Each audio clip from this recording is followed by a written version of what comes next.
Hello students, welcome to the channel. In this video, we'll do a connectors drill that would work for both SAT writing and ACT English sections. Connectors are words like for instance, moreover, however, in contrast, and so on that are used to make connections between sentences. So let's begin. Question 1. Modern science took root and flourished in the soil of Christian theism, nourished by the Christian belief that the world was created by a conscious and intelligent God. Nevertheless, relations between science and Christian belief have often been strained, most particularly since the development of evolutionary biology. So in any connector question, it's very important to understand the relationship between the two sentences that you're trying to connect. So the first sentence here says that modern science, it took root, it originated and flourished in the soil of Christian theism, Christian belief, and it was nourished by the idea that the world was created by a conscious and intelligent God.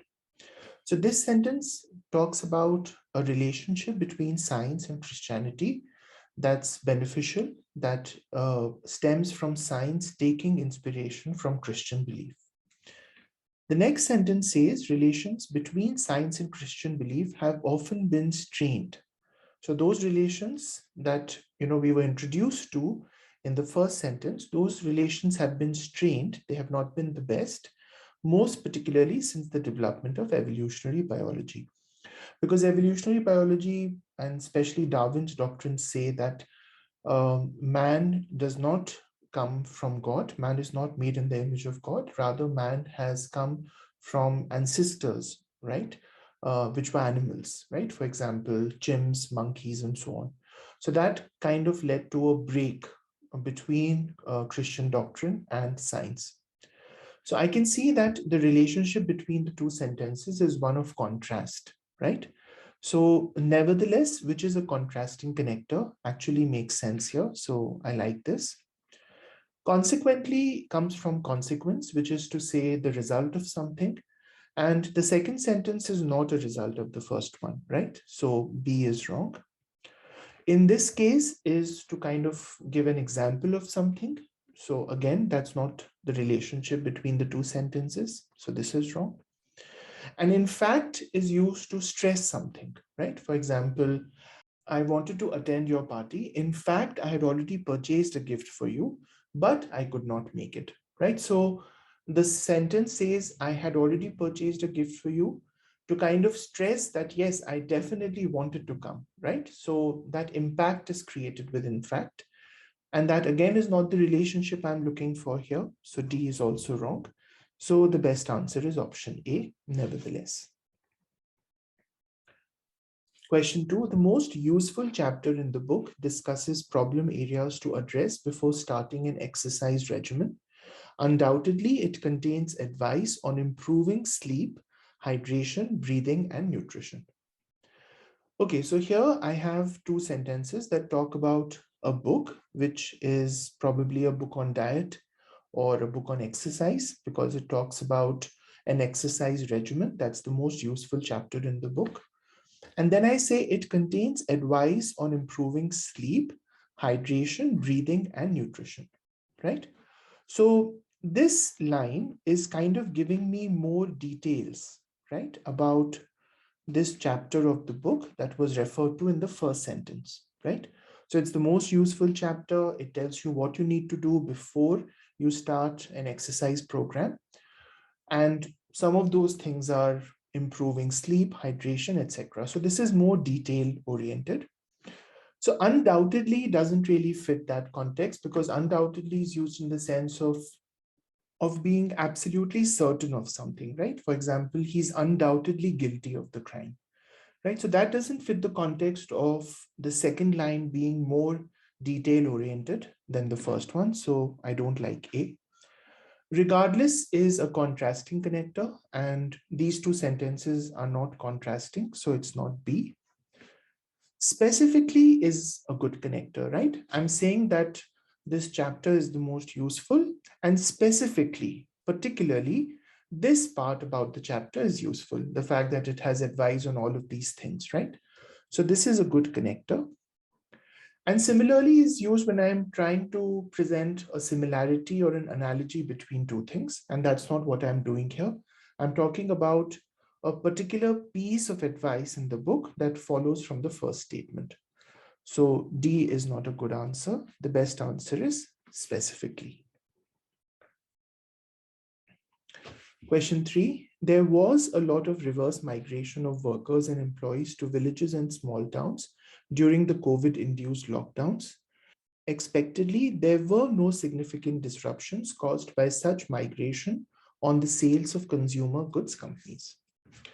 Okay, so here my first sentence talks about the migration that happened when workers and employees returned to their villages and small towns from the big cities because of the COVID lockdowns. And my second sentence talks about no significant disruptions caused by such migrations on the sales of consumer goods companies, right?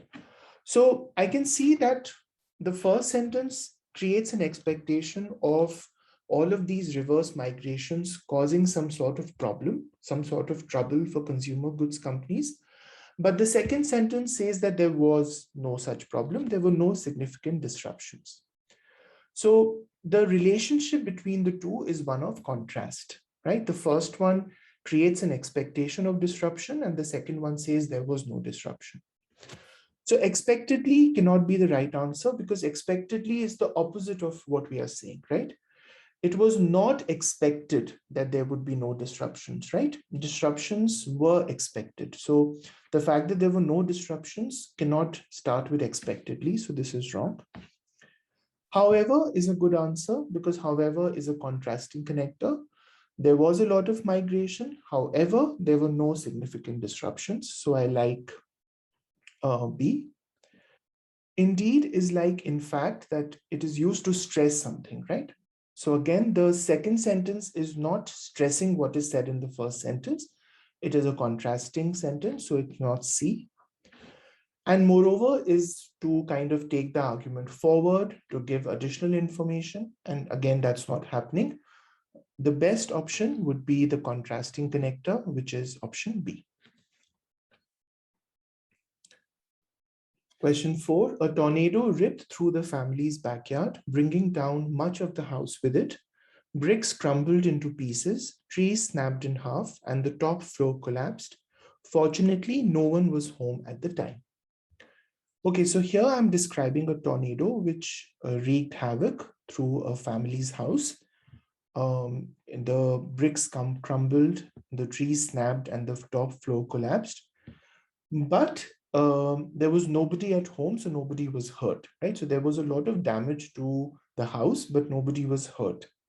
So I like fortunately, right? Because fortunately kind of tells me that it was a good thing that nobody was home because otherwise there was a lot of damage. So I like option A.